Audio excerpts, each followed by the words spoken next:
প্রার্থীরা নানা প্রতিশ্রুতি দিলেও সিটি কর্পোরেশন এলাকায় এমপিদের ক্ষমতা সীমিত। নাগরিক সেবায় আইন তৈরি ও জবাবদিহিতা নিশ্চিতে গুরুত্ব দেওয়ার তাগিদ। যে প্রতিশ্রুতি দিতেছে এখন নির্বাচনের আগে সবাই দেয়, আসলে নির্বাচনের পরে এগুলো কিছুই হয় না। এমপি তো আর সবগুলা করতে পারবে না, এর মধ্যে কাউন্সিলর আছে, সিটি কর্পোরেশন মেয়র আছে। এমপির কাজ হচ্ছে ল এর লেভেলে, ল তৈরি করার ক্ষেত্রে। সো এখন প্রশ্ন হচ্ছে, আমি যেটা বললাম যে ম্যাক্সিমাম এমপি এই কানেকশনটা বিল্ড করতেছেন। বরিশালে আজ তারেক রহমানের নির্বাচনী জনসভা। নতুন করে মুক্তিযুদ্ধের ইতিহাস বলছে স্বাধীনতা বিরোধীরা, মন্তব্য বিএনপি নেতাদের। ওনার যে এত জ্ঞান মুক্তিযুদ্ধ সম্বন্ধে, এখন স্বাধীন মুক্তিযুদ্ধের ঘোষণা কে দিয়েছেন, কিভাবে দিয়েছেন, ওনার জ্ঞানের পরিধি দেখে আমরা খুশি হয়েছি। জামায়াত আমিরের এক্স অ্যাকাউন্ট হ্যাকের অভিযোগ। বঙ্গভবনের সহকারী প্রোগ্রামার আটক। চোরাই পথে আর কাউকে ক্ষমতায় যেতে দেয়া হবে না, হুঁশিয়ারি ডাক্তার শফিকুরের। চোরাই পথে আর কোনো নির্বাচন হবে না, ইনশাআল্লাহ হতে দেওয়া হবে না। সমস্ত চুরাইগুলি বন্ধ করে দেওয়া হবে।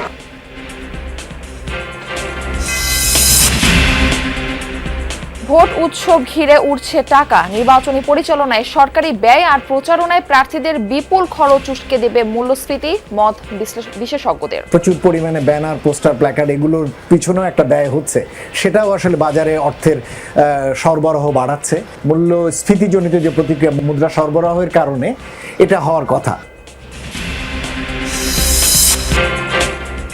বিতর্কিত ডিপি ওয়ার্ল্ডকে চট্টগ্রাম বন্দরের এনসিটি ইজারা দেওয়ার তোড়জোড়ে বিস্মিত সংশ্লিষ্টরা। টেন্ডার ছাড়াই বিদেশি অপারেটরদের হাতে তুলে দেওয়ার যৌক্তিকতা নিয়ে প্রশ্ন।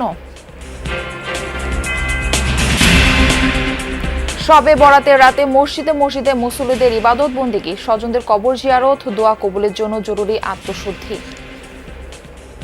নানা ধরনের রাজনৈতিক প্রতিহিংসা দেখতে পাচ্ছি, যেন এগুলো না থাকে। আল্লাহ, তুমি যেন মুসলিমদের শান্তি দাও, আল্লাহ দেশের কল্যাণ করো। সমস্ত উম্মতি মুহাম্মদের জন্য গুনাহ খাতার মাফ করে দেয়।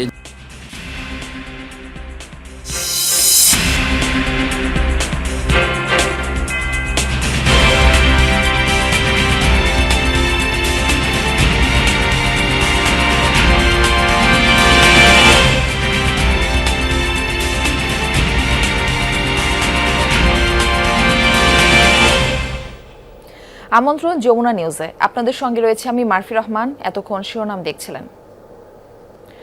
ভোটারদের মন জয়ে সব ধরনের আশ্বাস, সব সমস্যার সমাধানের প্রতিশ্রুতি দিচ্ছেন প্রার্থীরা। কিন্তু রাজধানী ঢাকা সহ সিটি কর্পোরেশন এলাকার সংসদীয় আসনে একজন এমপির হাতে আসলে কতটুকু ক্ষমতা আছে? ভোটাররা বলছেন, আগেও বহু প্রতিশ্রুতি দেওয়া হলেও সেগুলোর বাস্তবায়ন হয়নি তেমন একটা। উন্নয়ন বিশেষজ্ঞরা মনে করেন, নাগরিক সেবায় আইন তৈরি ও জবাবদিহিতা নিশ্চিতে গুরুত্ব দিতে হবে সংসদ সদস্যদের।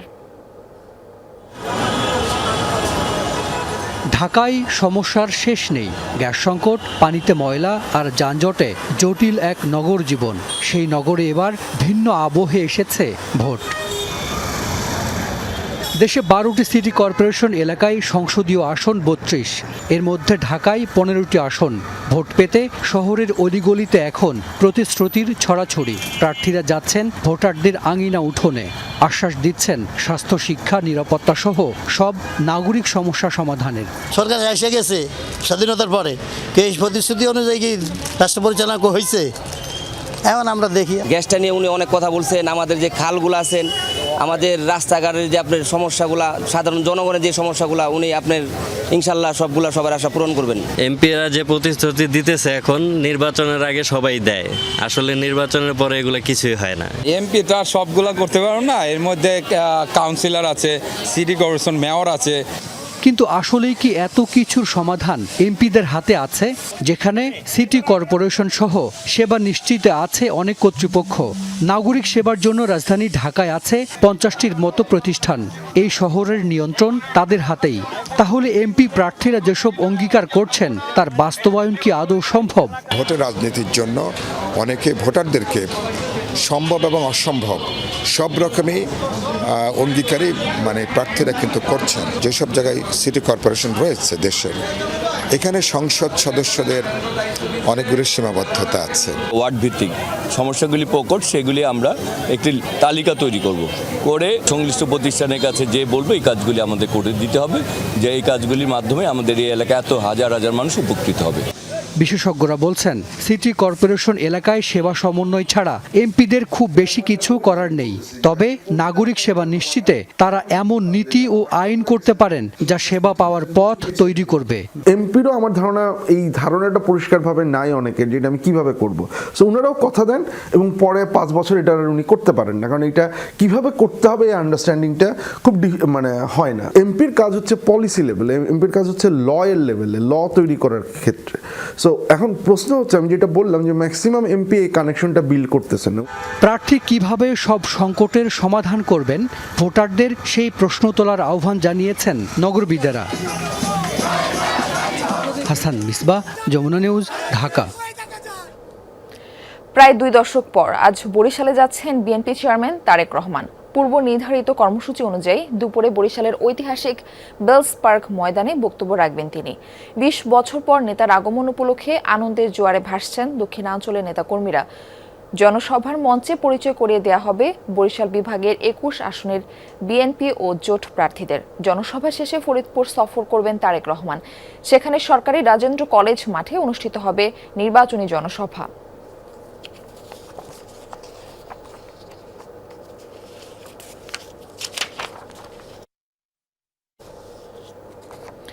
আজ বরিশাল সফরে যাচ্ছেন BNP chairman Tarique Rahman.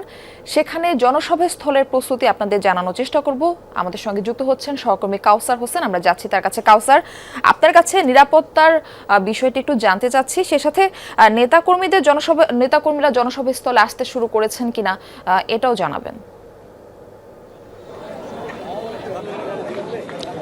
Murphy, প্রায় 2 যুগের অপেক্ষা, সেই 2 যুগের অপেক্ষা শেষে দক্ষিণ অঞ্চলের যে বিএনপি নেতাকর্মীরা রয়েছে তাদের যে প্রত্যাশা, সেই প্রত্যাশা পূরণ করতে আজ বরিশালে আসছেন বিএনপির চেয়ারম্যান তারেক রহমান। এবং এই তারেক রহমানের সফরকে কেন্দ্র করে নেতাকর্মীদের মধ্যে বেশ কিছুদিন ধরেই কিন্তু আনন্দ ছিল, উল্লাস ছিল। এবং সেই আনন্দ উল্লাসের বাঁধভাঙা আনন্দ উল্লাসের মধ্য দিয়ে কিন্তু নেতাকর্মীরা এরই মধ্যে জনসভা স্থল বরিশালের বেলস পার্ক মাঠে আসতে শুরু করেছেন। এবং যারা আসছেন তাদের কাছে জিজ্ঞেস করেছিলাম যে কোথা থেকে তারা এসছেন। এর মধ্যে কিন্তু যারা বরিশাল শহরের নেতাকর্মীরা রয়েছে তাদের আসলে আনাগোনা কিছুটা কম, কিন্তু বরিশালের বাইরের ভোলা, ঝালকাঠি, বরগুনা, পটুয়াখালী অঞ্চলের যারা নেতাকর্মী রয়েছে তারা কিন্তু এরই মধ্যে মাঠে প্রবেশ করতে শুরু করেছেন। এবং এখানকার আইন শৃঙ্খলা পরিস্থিতি যদি বলি, বিএনপির পক্ষ থেকে জানানো হয়েছে, বিএনপির যে আইন শৃঙ্খলা কমিটি রয়েছে বা নগর পুলিশের পক্ষ থেকে জানানো হয়েছে যে তারেক রহমানের সফরকে কেন্দ্র করে নিশ্ছিদ্র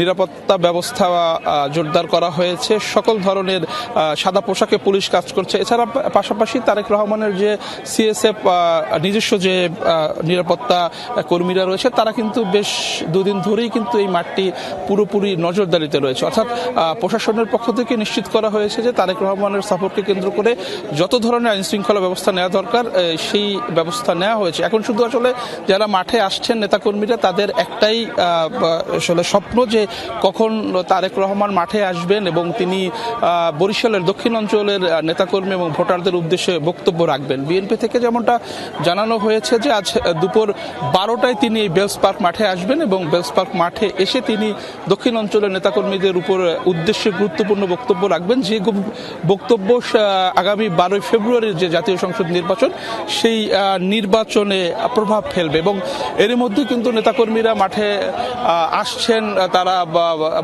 আসলে স্লোগান দিচ্ছেন এবং তাদের মনের বাসনা প্রকাশ করছেন। তারা বলছেন যে দীর্ঘ 20টি বছর তারা অপেক্ষা করেছেন, তারেক রহমানকে টেলিভিশনের পর্দায় দেখেছেন। নেতাকর্মীরা বলছেন স্কাইপিতে কথা বলছেন, কিন্তু সরাসরি ধন্যবাদ আপনাকে।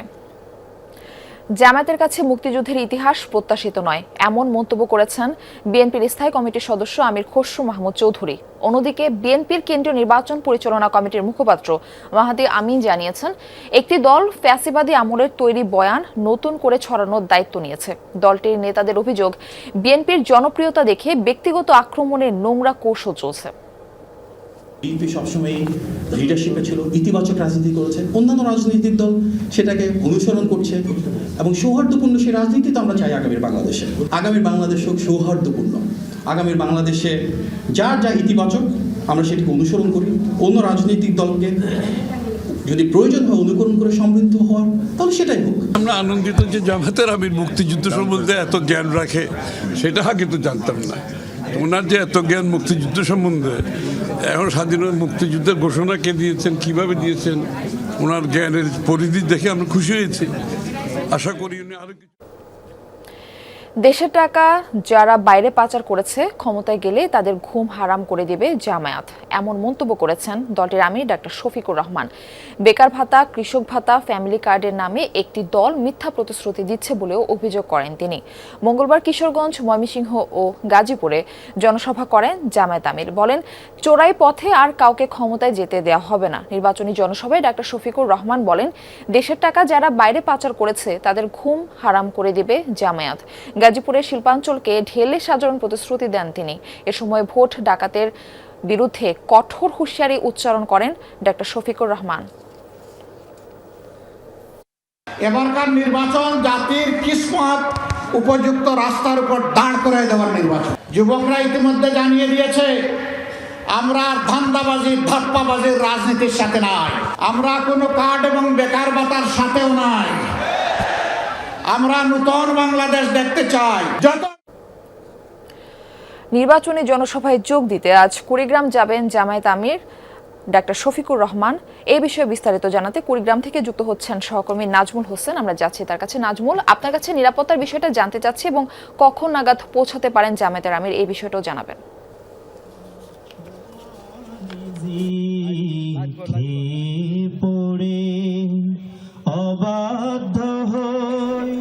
কেমন করে তোমার মারফি, আপনি যেমনটি বলছিলেন, আসলে কুড়িগ্রামের জামাতে আমির ডাক্তার শফিকুর রহমান আসার সকল প্রস্তুতি তারা সম্পন্ন করেছে। মঞ্চ আমরা দেখতেই পাচ্ছি এবং মাঠের সাজসজ্জা সবকিছুই সম্পন্ন করা হয়েছে। এখন শুধু প্রধান অতিথি আসার অপেক্ষায় নেতাকর্মীরা। কুড়িগ্রামের 9টি উপজেলা থেকেই নেতাকর্মীরা আসতে শুরু করেছে ইতিমধ্যে। অনেকে গতকাল রাত থেকে এখানটায় অবস্থান করছে। মারফি, আর একটা বিষয় জানিয়ে রাখি, ডাক্তার শফিকুর রহমান জামাতের আমির, তিনি এতে 1 বছরের মাথায় দ্বিতীয় সফর কুড়িগ্রামে। আজকে নির্বাচনের 12 তারিখের নির্বাচনের যে প্রস্তুতিটা, এইখানকার প্রার্থীদেরকে জয়লাভের জন্য তার দিক নির্দেশনা, প্রধান দিক নির্দেশনাটা কার্যকর একটা ভূমিকা রাখবে। নেতাকর্মীদের মধ্যে আনন্দ উচ্ছ্বাসের মাধ্যমে তারা এইখানকার প্রার্থীদেরকে জয়লাভ করার জন্য যে দিক নির্দেশনা দেবে জামাতের আমির, সেই হিসাবে তারা কাজ করবে। আর একটা বিষয় বলে রাখি যে কুড়িগ্রামের জামাতে ইসলামের 3 জন প্রার্থী এবং 11 দলীয় জোটের সমর্থিত একজন কুড়িগ্রাম 2 আসনের ডাক্তার আতিক মুজাহিদ এবং অন্যান্য কুড়িগ্রামে যে ধন্যবাদ আপনাকে নাজমুল। চলছে নির্বাচনী ডামাডোল, ব্যয় হচ্ছে অর্থ। নির্বাচনকে কেন্দ্র করে বাজারে অর্থের প্রবাহ বাড়ায় উস্কে যাবে মূল্যস্ফীতি। বিশ্লেষকরা বলছেন, সরকারের নির্বাচনী ব্যয় প্রায় 3000 কোটি টাকা। অন্যদিকে প্রার্থীরাও খরচ করছেন হিসাব ছাড়া। ফলে বাজারে পণ্যের অতিরিক্ত চাহিদা তৈরি হয়েছে। এতে উস্কে যাচ্ছে পণ্য মূল্য। সহনীয় হয়নি মূল্যস্ফীতি। সার্বিক মূল্যস্ফীতির হার এখন 8.5%। তার মধ্যে খাদ্য মূল্যস্ফীতির হার এখনো প্রায় 8%। তবে 9%-এর বেশি খাদ্য বহির্ভূত মূল্যস্ফীতির হার, যা অস্বস্তিকর। ব্যয়ের চাপে নাজেহাল নিম্ন ও মধ্যশ্রেণীর বিপুল সংখ্যক মানুষ। কঠিন এই সময়ে এসেছে নির্বাচন। ভোট উৎসবকে ঘিরে উঠছে টাকা। নির্বাচন পরিচালনায় সরকারের ব্যয় হচ্ছে 3000 কোটি টাকার বেশি। আসন প্রতি ব্যয় দাঁড়াচ্ছে 10.5 কোটি টাকা। নির্বাচন কেন্দ্রিক সরকারি ব্যয়ের খাত অনেক। দেশের প্রত্যন্ত এলাকায় পৌঁছাবে অর্থ। নির্বাচনের জন্য সরকারি ব্যয় বাড়বে, যেগুলো বেশিরভাগ ক্ষেত্রেই অনুৎপাদনশীল। কাজে সবকিছু মিলিয়ে এই সময়ে আপনার চাহিদার উপরে একটা বড় প্রভাব পড়বে। আমাদের সংস্কৃতি হচ্ছে মানুষের আগে কিন্তু জিনিসপত্রের দাম বাড়িয়ে দেওয়া, এবং সে প্রক্রিয়া কিন্তু এখনই সচল হয়ে গেছে। কাজে সব কিছু মিলিয়ে আপনার মূল্যস্ফীতির উপরে এইগুলোর একটা বিরূপ প্রতিক্রিয়া পড়াটাই তো আমার মনে হয় খুবই স্বাভাবিক। শুধু সরকারি ব্যয়ই উদ্বেগ বাড়াচ্ছে না, প্রার্থীদের নির্বাচনী ব্যয়ের অঙ্ক অনেক বড়। প্রতিদ্বন্দ্বিতাকারী প্রায় 2000 প্রার্থী তাদের হলফনামায় ব্যয়ের হিসাব দিয়েছে প্রায় 400 কোটি টাকা। যদিও আইনগতভাবে একজন প্রার্থী সর্বোচ্চ ব্যয় করতে পারবেন 25 লাখ থেকে সর্বোচ্চ 84 লাখ টাকা পর্যন্ত, অর্থাৎ ভোটার প্রতি ব্যয় নির্ধারণ 10 টাকা। কিন্তু প্রার্থীদের ব্যয় খতিয়ে দেখবে কে? লাগামহীন ব্যয়ে উস্কে যাবে পণ্যমূল্য।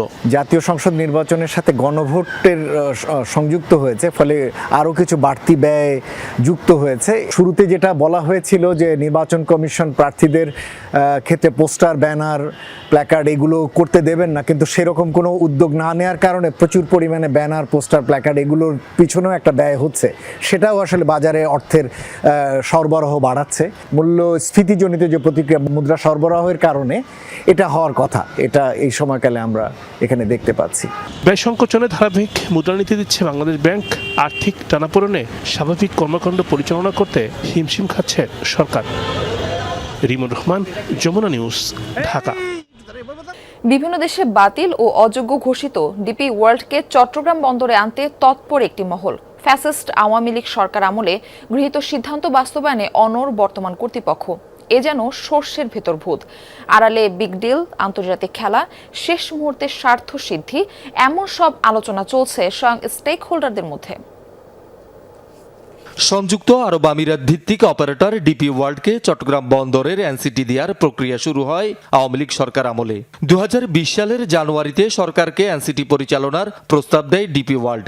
2019 সালের আগস্টে এবং 2023 সালের মার্চে তৎকালীন নৌ পরিবহন প্রতিমন্ত্রী খালিদ মাহমুদ চৌধুরীর সাথে সাক্ষাৎ করে কোম্পানিটির উপমহাদেশীয় সাব সাহারা আফ্রিকার সিইও অ্যান্ড এমডি রিজওয়ান সুমারের নেতৃত্বে প্রতিনিধি দল। ফ্যাসিবাদী আমলে এ তৎপরতার নেপথ্যে কথিত বিগ ডিল ছিল বহুল আলোচিত। গত সরকারের সেই প্রক্রিয়া বহাল গণ অভ্যুত্থানের পরও চিহ্নিত করে কাউকে কাজ দেওয়ার জন্য অতীতেও কিন্তু অনেক ধরনের দুর্নীতি আমরা দেখেছি এবং অনেক সরকারের উচ্চ পর্যায়ে বিভিন্ন সরকারের ব্যক্তিরা কিন্তু জড়িত ছিল। দুর্নীতির যেই এখানে শিকড় গেড়েছে ওটাকে যদি কন্টিনিউ করতে চায় কেউ, সেটাও কিন্তু সমর্থনযোগ্য না। বিতর্কিত ডিপি ওয়ার্ল্ডের কর্মকাণ্ড বিশ্বজুড়েই প্রশ্নবিদ্ধ। টার্মিনাল পরিচালনায় চুক্তির শর্ত লঙ্ঘন এবং অনিয়ম অযোগ্যতার কারণে যুক্তরাষ্ট্র, আর্জেন্টিনা সহ অনেক দেশ তাদের সাথে চুক্তি বাতিল করেছে। সর্বমহলের মতামত উপেক্ষা করে টেন্ডার ছাড়াই ডিপি ওয়ার্ল্ডের সাথে গোপন চুক্তির তোড়জোড়ে বিস্মিত সবাই। ঠিকমতো দেখে শুনে যাচাই করে যদি না নেই, তাহলে এদের কারো না কারো হাতে পড়ে যাব এবং তাদের মতোই তারা কাজ চালাবে। তাতে আমার বন্দরের লাভ হবে না, দেশের লাভ হবে না। ডিপি ওয়ার্ল্ড তো পৃথিবীর কোনো দেশে ব্যবসা করার জন্য যায় না। ডিপি ওয়ার্ল্ড পৃথিবীর বিভিন্ন দেশের বন্দরগুলোতে যায় আমেরিকান এজেন্ডা বাস্তবায়ন করার জন্য। রাষ্ট্রের বিপক্ষে যখন গিয়ে তারা অবস্থান করে, ওই দেশ বাধ্য হয় তাদেরকে সেখান থেকে বের করে দিতে। তাদের যে টার্মস অফ কন্ডিশন, যদি কোনো কারণে সরকার পক্ষ চুক্তি বাতিল করে, তাদের ওই আপনার জামানত তাদেরকে সুদে আসলে ফেরত দিতে হবে। সেদিক থেকেও তারা মুনাফাভোগী।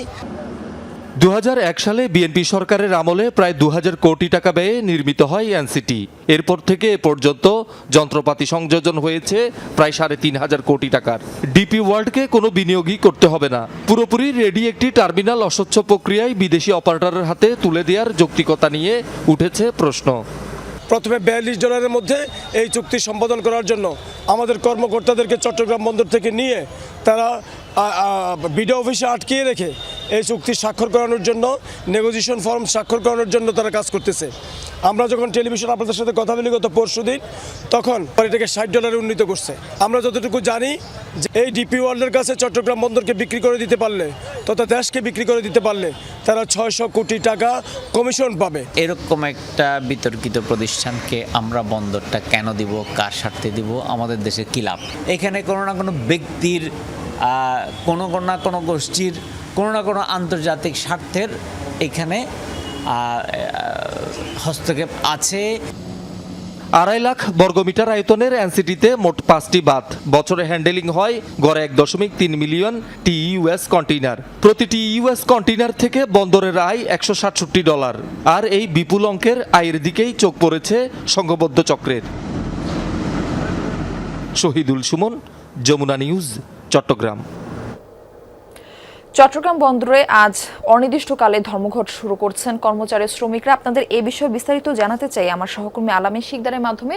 তিনি আমাদের সঙ্গে যুক্ত হচ্ছেন। আলামিন, জানাবেন যে শ্রমিকদের কি কি কর্মসূচি আজকে রয়েছে এবং তাদের আজকে যে বন্দরের একটা স্থবিরতা পরিবেশ সৃষ্টি হয়েছে, এটার নিরসনে প্রশাসনের কোনো উদ্যোগ দেখছেন কিনা?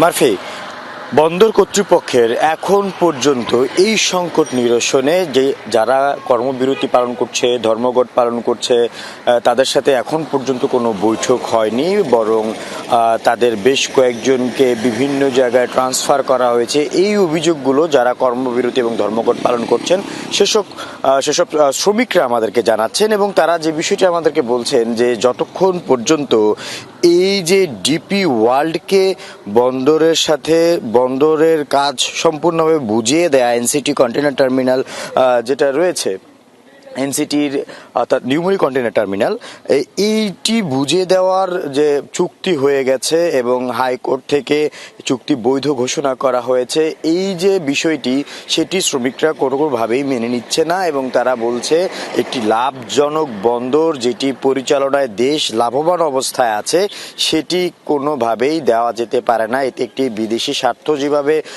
তারা দেখছেন, পাশাপাশি কিছু তাদের যে অভিযোগ সেই অভিযোগ অনুযায়ী এখানে দুর্নীতির একটি অভিযোগ তারা তুলেছেন, এবং এই চুক্তির মাধ্যমে অনেকেই বেনিফিটেড হয়েছে এমনটাই কিন্তু বলছে। এবং এই ধর্মঘটের কারণে কিন্তু সবথেকে বেশি যে ক্ষতিগ্রস্ত, সেই ক্ষতিগ্রস্ত হবে সাধারণ ভোক্তাকে, কারণ এখন পর্যন্ত সামনেই রমজান, সেই রমজানের পণ্য যেগুলো রয়েছে, খেজুর, চিনি, এই ছোলা, এমন প্রায় 35টি জাহাজ বহির্নোঙর অপেক্ষা করছে। সেই পণ্যগুলো হ্যান্ডেল ওঠানামা করানোর পর যে কন্টেইনারগুলো থাকে সেগুলো নামানোর পর সেগুলো বাজারজাতের যে জায়গা, সেই জায়গাটাতে কিন্তু একটু বড় ধরনের সংকটের সৃষ্টি হবে, এবং যার যে কুফলটা সেটা কিন্তু ভোক্তা পর্যায়ে পড়বে, দাম বেড়ে যাবে। এটার ভুক্তভোগী আসলে দেশ হবে, আমরা বুঝতে পারছি।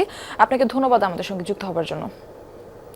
পবিত্র শবে বরাতে মসজিদে মসজিদে ইবাদত বন্দিগে করছেন মুসল্লিরা। গুনাহ মাফের আশায় রাতভর আদায় করছেন নফল নামাজ। সে সাথে মহান আল্লাহর সন্তুষ্টি অর্জনে করেছেন কোরআন তেলাওয়াত, জিকির আজকার। কবরস্থানে গিয়ে মৃত আত্মীয় স্বজনের জন্য মাগফিরাত কামনা করেছেন অনেকে। এ রাতে শিক্ষা নিয়ে দেয়া বক্তব্যে ধর্মোপদেষ্টা বলেন, আত্মশুদ্ধি ছাড়া আল্লাহর দরবারে ইবাদত কবুল হয় না, তাই ধর্মীয় অনুশাসন মেনে চলার তাগিদ দেন তিনি। শাবানের মধ্য রজনীতে আল্লাহর নৈকট্য লাভ ও নিজেকে পরিশুদ্ধ করতে বাইতুল মোকাররম জাতীয় মসজিদে মুসল্লিদের ঢল। শিশু থেকে শুরু করে সব বয়সী মানুষই সন্ধ্যার পর থেকে জড়ো হতে থাকেন ইবাদত বন্দেগীর উদ্দেশ্যে। মুসল্লিরা বলেন, দেশ ও মুসলিম উম্মার মঙ্গল কামনা করছেন তারা। আমরা সারা রাত নামাজ পড়বো, ইবাদত, আল্লাহর ইবাদত করব। এই জন্যই মূলত আল্লাহর সন্তুষ্টির জন্য আমাদের এইখানে আসা। সামনে নির্বাচন এবং আমরা নানা ধরনের রাজনৈতিক প্রতিহিংসা দেখতে পাচ্ছি, যেন এগুলো না থাকে। আল্লাহ, তুমি যেন মুসলিমদের শান্তি দাও, আল্লাহ দেশের কল্যাণ করো। সমস্ত উম্মতি মুহাম্মদের জন্য গুনাহ খাতার মাফ করে দেয়, এই জন্য চেয়েছি। এশার নামাজ শেষে শবে বরাতের শিক্ষা নিয়ে আলোচনা করেন ধর্মোপদেষ্টা আফম খালিদ হোসেন। বলেন, ধর্ম সবসময় মানুষকে কল্যাণের পথ দেখায়। আজকে রাতে আমরা আল্লাহর কাছে মাপ চাইব, চোখের পানি ফেলব, হিংসা, বিদ্বেষ কলিজার ভিতরে যারা দূর করব। অন্তর যার পরিষ্কার, সাদা মনের লোক, এই মানুষ বেশি জান্নাতে যাবে। আজকে রাতে আমরা শপথ নেব, আমরা অন্তরকে পরিষ্কার করব। এই রাতে কবরস্থানগুলোতেও ভিড় করেন মুসল্লিরা।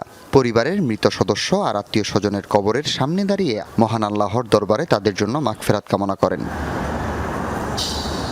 সন্ধ্যা থেকে ফজর পর্যন্ত চলে মুসল্লিদের ইবাদত বন্দেগী। ভোরে ফজরের নামাজ শেষে বিশেষ মোনাজাতে সৃষ্টিকর্তার কাছে ক্ষমা প্রার্থনা করেন, চান হেদায়েত। হাসিবুল করিম বিজয়, যমুনা নিউজ, ঢাকা। ত্রয়োদশ জাতীয় সংসদ নির্বাচনকে ঘিরে নারায়ণগঞ্জ 4 আসনে হেভিওয়েট প্রার্থীদের লড়াই জমে উঠেছে। আসনটিতে বিএনপি জোটের প্রার্থী থাকলেও ধানের শীষ প্রতীক নিয়ে লড়ছেন না কেউ। ফলে বিএনপির নেতাকর্মীরা কয়েক ভাগে বিভক্ত হয়ে স্বতন্ত্র সহ অন্য প্রার্থীদের পক্ষে কাজ করছেন। এদিকে বিএনপি সমর্থিত জমিয়তে উলামায়ে ইসলামের প্রার্থীকে ঠেকাতে 8 ঘাট বেঁধে মাঠে সক্রিয় বহিষ্কৃত 2 প্রার্থী। নারায়ণগঞ্জ সদর উপজেলার 7টি ইউনিয়ন নিয়ে গঠিত 4 আসন।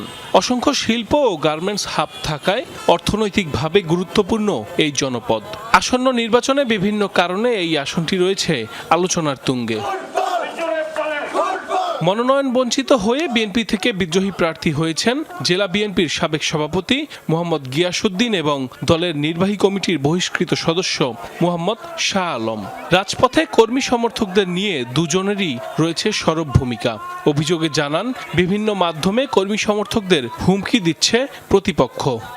নির্বাচনী এলাকা 3 এবং 4-এ আমার জনপ্রিয়তা পূর্ব থেকে আছে। এবার নির্বাচনে তাদের মধ্যে ব্যাপক সাড়া পাচ্ছি। আমি তাদের অনুপ্রেরণায় আমি নির্বাচনে অংশগ্রহণ করেছি। আমার জন্য যারা কাজ করছে তাদেরকে থ্রেট করছে। আমার অনেক কর্মীকে যারা বিভিন্ন ওয়ার্ডের বা বিভিন্ন সেন্টারের দায়িত্ব নিয়েছে তাদেরকে ডেকে এনে ফোনে তাদেরকে হুমকি দেওয়া হচ্ছে। প্রশাসন যদি নিরপেক্ষ থাকে, নিরপেক্ষ নির্বাচন হয়। 17 বছর জনগণ কোনো ভোট দিতে পারে নাই, ইনশাআল্লাহ জনগণ হরিণ মার্কায় ভোট দিয়ে আমাকে বিজয় করবে। এবারের নির্বাচনে প্রার্থীদের তালিকায় রিপাবলিকান পার্টি থেকে যুক্ত হয়েছেন বিএনপির সাবেক নেতা মোহাম্মদ আলী। স্থানীয়দের দুর্ভোগ কমাতে জলাবদ্ধতা নিরসন সহ বিভিন্ন সমস্যা সমাধানে প্রতিশ্রুতি দিচ্ছেন তিনি। আমাদের লোকজনকে এখনো দম করছে। আমি আমার কাজ করে যাচ্ছি, জনগণের সাথে আছি। জনগণ আমাকে যেভাবে আমাকে সাড়া দিচ্ছে, আমি ভালোই সাড়া পাচ্ছি। তো ধমক আমি কেয়ার করি না। আসনটিতে বিএনপি জোট থেকে মনোনয়ন দেয়া হয়েছে জমিয়তে উলামায়ে ইসলামের মনির হোসাইন কাশেমিকে। তার দাবি, সমর্থকদের গণজোয়ার দেখে প্রতিদ্বন্দ্বী প্রার্থীরা বিভিন্ন বিভ্রান্তিকর তথ্য ছড়াচ্ছে।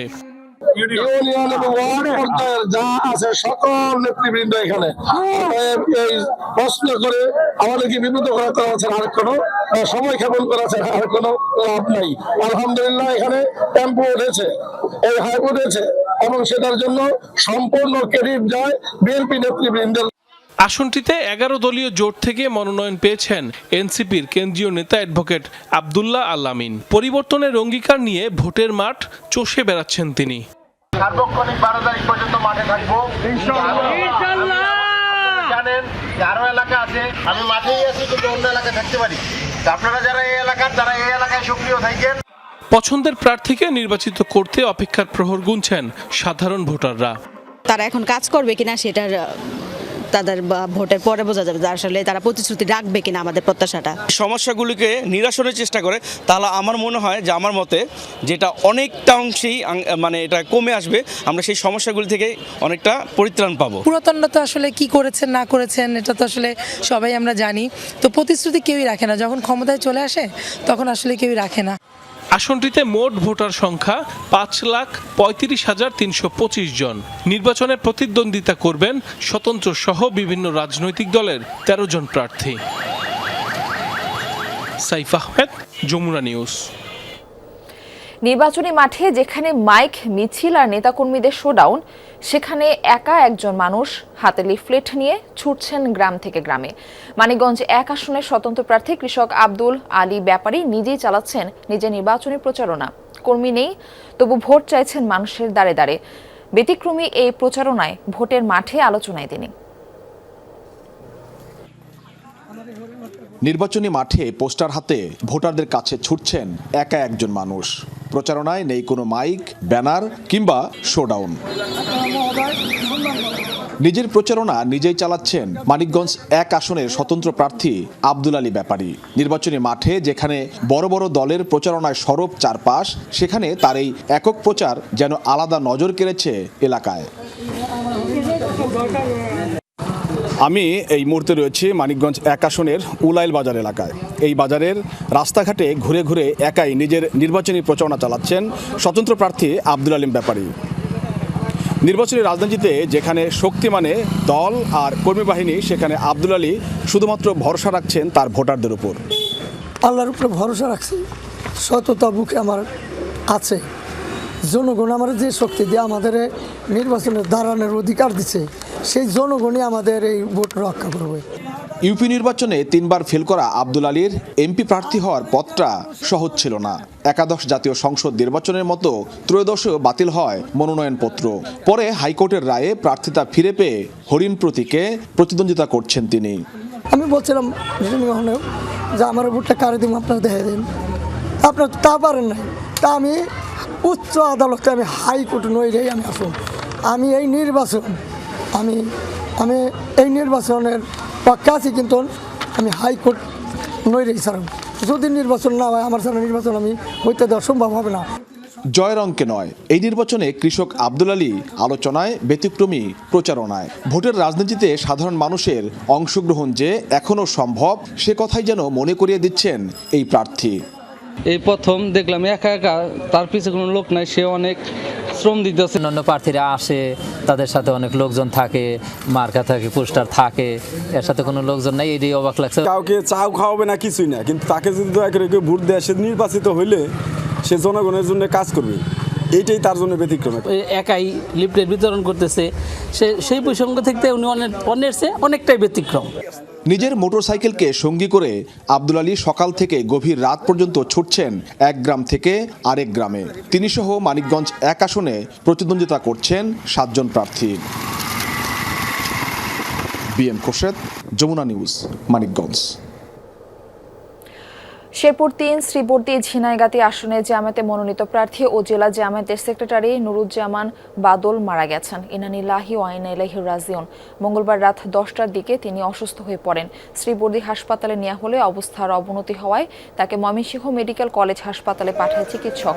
সেখানে নেয়ার পথেই মারা যান তিনি। পরিবার ও স্থানীয় জামায়াতের নেতাকর্মীরা জানান, বাদল দীর্ঘদিন ধরে কিডনিজনিত রোগে ভুগছিলেন।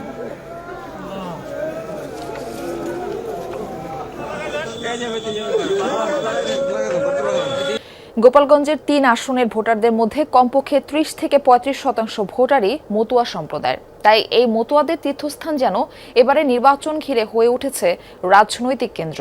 মতুয়াদের ভোটের আশায় শ্রীধাম, উরাকান্দি, ঠাকুরবাড়িতে যেও ভোটারদের আহ্বান জানান বিভিন্ন রাজনৈতিক দলের প্রার্থীরা। ভোটযুদ্ধে জয়ী হতে যে কোনো প্রার্থীর জন্য মতুয়াদের ভোটের গুরুত্ব অনেক বলে জানিয়েছে সংশ্লিষ্টরা।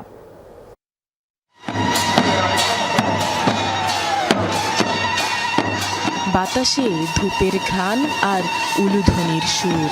শ্রীধাম, ওরাকান্দি, ঠাকুরবাড়ির আঙিনায় ভক্ত অনুরাগীদের এমন ঢল হরিচাঁদ ও গুরুচাঁদ ঠাকুরের আশীর্বাদের আশায়।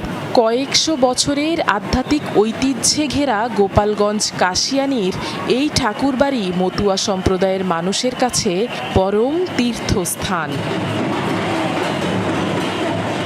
যে স্থানের আনাচে কানাচে মিশে আছে ভক্তি আর বিশ্বাস, আপাত দৃষ্টিতে জায়গাটি দেখলে মনে হবে যেন এটি একটি ধর্মীয় উৎসব কেন্দ্র। তবে এবারের দৃশ্যপট কিছুটা ভিন্ন। পূজা অর্চনা ছাড়াও এবারের ভোট যুদ্ধে জয়ী হওয়ার জটিল হিসেবও করছেন এখানকার মানুষ। গোপালগঞ্জের 3টি আসনের 5 উপজেলার 30 থেকে 35%-এরও বেশি ভোটার মতুয়া সম্প্রদায়ের। তাই ঠাকুরবাড়ির এই ভোটারদের যে ইঙ্গিত আসবে, সেদিকেই যাবে আগামী দিনের রাজনীতির গতিপথ। এমনটাই অভিমত মতুয়া সম্প্রদায়েরও। তোরা যদি চায় যে এই নির্বাচনে মোড় এই দিকে ঘুরাই দেবো, তাহলে ঘুরাই দিতে পারে। খালি গুরুত্ব বললে ভুল হবে। বিশেষ গুরুত্ব তার কারণ হচ্ছে 35% কথাটা একেবারে কমানা। নিরাপত্তা আমাদের সঠিকভাবে দেয়, তাহলে আমরা মতরা ভোট কেন্দ্রে যেয়ে আমরা ভোট দিব। জেলার 3 আসনের রাজনৈতিক দলের প্রার্থীরাও ব্যস্ত প্রচারণায়। মতুয়া সম্প্রদায়ের ভোট পেতে চালাচ্ছেন ব্যাপক প্রচারণা, দিচ্ছেন নানা প্রতিশ্রুতি। আগামী ত্রয়োদশ জাতীয় সংসদ নির্বাচনে যে কোনো পক্ষের জন্যই এই মতুয়া ভোটারটা অত্যন্ত জরুরি। আশীর্বাদটা মতুয়াদের যে কেন্দ্রবিন্দু ওরাকান্দি থেকে তারা পায়, তাহলে সমগ্র মতুয়া ভোটাররা ওই প্রার্থীর পক্ষে ভোট দেবে, এরকম আশা করেও মুসলিম প্রার্থীরাও যায়, হিন্দু প্রার্থীরাও যায়।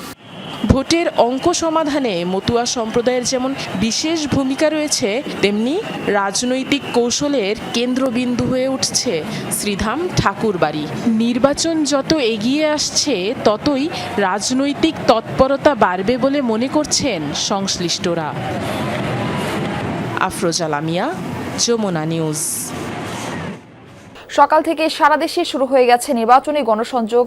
দর্শক, প্রচারণার খবর সম্পর্কে বিস্তারিত আপনাদের আরেকটু জানাতে চাই আমার সহকর্মী সাগর ফরাজের মাধ্যমে। সাগর, কোন আসনে প্রার্থীরা প্রচার চালাচ্ছেন, কি কি কর্মসূচি আজকে রয়েছে? দেখুন মারফি, সাত সকালে আমরা দেখেছি প্রার্থীরা কিন্তু প্রচারে নেমে যান। এবারে নির্বাচনে আমরা একটু প্রেক্ষাপটটা ভিন্নই দেখেছি, কারণ আগের মতো ঢাকঢোল ঢামাঢোল পিটিয়ে মানুষকে বিরক্ত করে, অর্থাৎ ভোটারদের বিরক্ত করে এবার প্রচারণা কিন্তু হচ্ছে না। তো সে কারণে প্রার্থীরা কিন্তু নানা কৌশলে প্রচার চালাচ্ছেন। সেই ক্ষেত্রে আমরা একটি বিষয় লক্ষ্য করেছি যে প্রার্থীরা পায়ে হেঁটে বিভিন্ন গ্রামে গ্রামে গিয়ে একদম খুব শান্তশিষ্টভাবে ভোটারদেরকে নানা প্রতিশ্রুতি দিচ্ছেন এবং কি তাদের কাছে ভোট প্রত্যাশা করছেন। এর পাশাপাশি ভোটাররা নানা প্রত্যাশা করছেন। আমরা গত কয়েকদিনই জানিয়ে আসছিলাম বিভিন্ন দলের প্রার্থীদের যে প্রচারণার কথা, বিশেষ করে বিএনপি জামাতের প্রার্থীদের কথা বলে আসছিলাম। এবার একটু আমরা জানাতে চাই অন্য আরেকটি দল, বাংলাদেশের কমিউনিস্ট পার্টির যে প্রার্থী রয়েছেন সেই প্রার্থী মাহবুবুজ্জামান জুয়েল।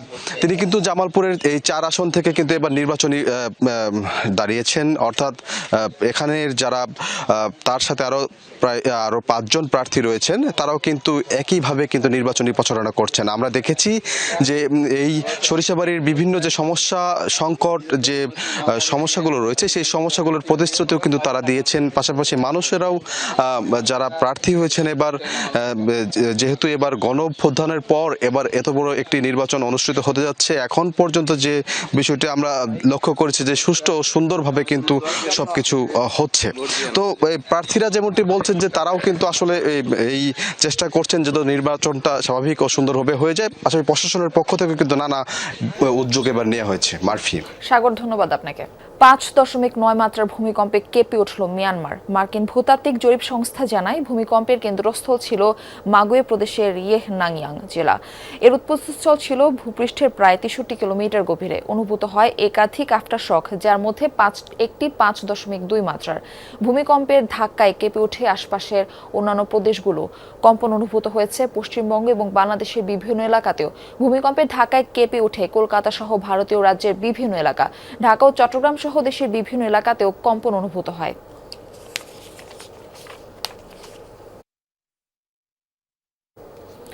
হত্যাকাণ্ডের শিকার হলেন লিবিয়ার সাবেক নেতা মুয়াম্মার গাদ্দাফির ছেলে সাইফ আল ইসলাম। মঙ্গলবার এই তথ্য নিশ্চিত করেছে লিবিয়ান নিউজ এজেন্সি। সাইফের আইনজীবী জানিয়েছেন, জিনতান শহরে 4 সদস্যের একটি কমান্ডো দল বাড়িতে হামলা চালিয়ে তাকে হত্যা করে। তবে হত্যাকারীদের বিষয়ে বিস্তারিত জানায়নি। ভিন্ন তথ্য দিয়েছেন সাইফের বোন। স্থানীয় একটি টেলিভিশনকে জানিয়েছেন, আলজেরিয়া সীমান্তের কাছে মৃত্যু হয়েছে তার 53 বছর বয়সী ভাইয়ের। লিবিয়ার শাসক হিসেবে বাবার উত্তরসূরি ভাবা হতো সাইফকে। 2000 সালের পর থেকে পশ্চিমা বিশ্বের সঙ্গে গাদ্দাফি সরকারের সম্পর্ক স্বাভাবিক করার ক্ষেত্রে গুরুত্বপূর্ণ ভূমিকা রাখেন তিনি। 2011 সালে গণ অভ্যুত্থানে গাদ্দাফির পতনের পর সরকার বিরোধী বিক্ষোভ দমনে কঠোর ভূমিকার অভিযোগে গ্রেপ্তার করা হয় সাইফকে। 2017 সালে সাধারণ ক্ষমার আওতায় মুক্তি পান কারাগার থেকে। আরব সাগরে একটি ইরানি ড্রোন ভূপাতিতের দাবি করেছে যুক্তরাষ্ট্র। অভিযোগ, মার্কিন রণতরী লক্ষ্য করে আগ্রাসীভাবে ছুটে যাচ্ছিল সেটি। মার্কিন সেন্ট্রাল কমান্ড জানিয়েছে, ইরান উপকূল থেকে প্রায় 500 মাইল দূরে ছিল ইউএসএস আব্রাহাম লিঙ্কন। সেখান থেকে উড্ডয়ন করা F-35 স্টেলথ যুদ্ধবিমান ভূপাতিত করে ড্রোনটি। রণতরী ও সেখানে থাকা মার্কিন সদস্যদের নিরাপত্তা নিশ্চিতে আত্মরক্ষার স্বার্থে নেওয়া হয়েছে এই পদক্ষেপ। কোনো মার্কিন সামরিক সরঞ্জামের ক্ষয়ক্ষতি কিংবা কোনো সেনা সদস্য আহতের ঘটনা হয়নি। এ বিষয়ে এখনো কোনো মন্তব্য করেনি ইরান।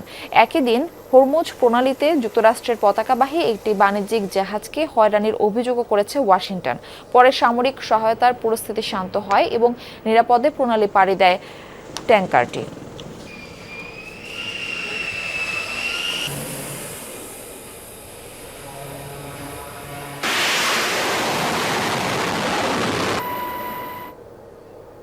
দিল্লি ওয়াশিংটন সমঝোতার পরও রাশিয়ার কাছ থেকে জ্বালানি তেল কেনা বন্ধ করবে না ভারত, এমনটা বলছেন রফতানি জ্বালানি বিশ্লেষকরা। আন্তর্জাতিক বাজার মূল্যের চেয়েও সস্তায় ভারতীয় প্রতিষ্ঠানগুলোর কাছে জ্বালানি তেল বিক্রি করছে মস্কো, ফলে খুব সহজেই এই সিদ্ধান্তে কোনো পরিবর্তন আসবে না বলে মত বিশ্লেষকদের। শুধু তাই নয়, গুণগত মানের কারণেও রাশিয়ার তেলের উপর নির্ভরশীল ভারতীয় আমদানিকারকরা। পার্লামেন্টে এভাবেই সংবর্ধনা দেওয়া হয় ভারতীয় প্রধানমন্ত্রী নরেন্দ্র মোদীকে। ভারতীয় পণ্যের শুল্ক কমিয়ে 18% নির্ধারণ করেছে যুক্তরাষ্ট্র। এর পাশাপাশি রাশিয়া থেকে তেল না কেনার শর্তে শাস্তিমূলক আরোপিত 25% শুল্ক প্রত্যাহার করেছে ওয়াশিংটন, যাকে বড় জয় আখ্যা দিচ্ছেন ভারতের ক্ষমতাসীন দল। যদিও বিশ্লেষকরা বলছেন ভিন্ন কথা। খুব সহজেই রুশ তেল কেনা বন্ধ করবে না দিল্লি, কারণ হিসেবে তুলে ধরা হচ্ছে রাশিয়ার তেলের স্বল্প বাজার দরকে। কোন তেল কেনা হবে এই সিদ্ধান্ত সরাসরি সরকার নেয় না। যদি কোনো নিষেধাজ্ঞা বা স্পষ্ট সীমাবদ্ধতা না থাকে তাহলে কোম্পানিগুলো এসব সিদ্ধান্ত নেয়। লাভজনক কিনা তার উপর ভিত্তি করেই তারা কোন গ্রেডের তেল কেনা হবে সেই সিদ্ধান্ত নেন। রাশিয়ার উপর চাপ বাড়ায় তেলের দাম কমছে, তাই ভারতীয় ব্যবসায়ীরাও রুশ তেল কিনতে আগ্রহী হয়ে উঠেছে। শুধু তাই নয়, রাশিয়া থেকে তেল কেনার ধারাবাহিকতা হঠাৎ করেই বন্ধ করা সম্ভব নয়, এমনটিও মত বিশ্লেষকদের। ট্রাম্প রুশ তেলের উপর আমদানি শুল্ক 25% বাড়িয়েছিলেন। ভারত যদি পুরো 1 বছর রুশ তেল কিনা থাকে তাহলে হঠাৎ করে এখন কেন তা বন্ধ করবে? উল্টো ডিসকাউন্ট আরো বাড়ায় ভারত আরো বেশি রুশ তেল কিনতে পারে। এর পাশাপাশি তেলের গুণগত মানের কারণেও ভারতের জন্য যুক্তরাষ্ট্রের তেল রাশিয়ার বিকল্প হয়ে উঠবে না, এমনটিও বলছেন বিশ্লেষকরা। যুক্তরাষ্ট্র হালকা এবং কম সালফারযুক্ত তেল রপ্তানি করে, কিন্তু রাশিয়া তুলনামূলক মাঝারি মানের এবং বেশি সালফারযুক্ত তেল রপ্তানি করে থাকে। এই তেল পরিশোধনে ভারতীয় রিফাইনারিগুলোও প্রস্তুত। তাই ভারত যদি রুশ তেলের বিকল্প খোঁজে তাহলে তাকে মধ্যপ্রাচ্যের দিকে ঝুঁকতে হবে। মার্কিন তেল কখনোই বিকল্প নয়। ইউক্রেন যুদ্ধের পর রাশিয়া থেকে ভারতে প্রায় 47% বেড়েছে জ্বালানি তেল রফতানি। বিশ্বের অন্যতম শীর্ষধনী মুকেশ আম্বানির প্রতিষ্ঠান রিলায়েন্সের মাধ্যমে আমদানি করা হয় এসব তেল। স্বল্প দামে তেল কিনে তা পরিশোধনের পর উচ্চ মূল্যে রফতানি করা হয় রাশিয়ার উপর নিষেধাজ্ঞা দেয়া পশ্চিমেরই বিভিন্ন দেশে। মীর মুশফিকা হাসান, যমুনা নিউজ। দর্শক, এই ছিল যমুনা নিউজে। এতক্ষণ সাথে থাকার জন্য ধন্যবাদ সবাইকে।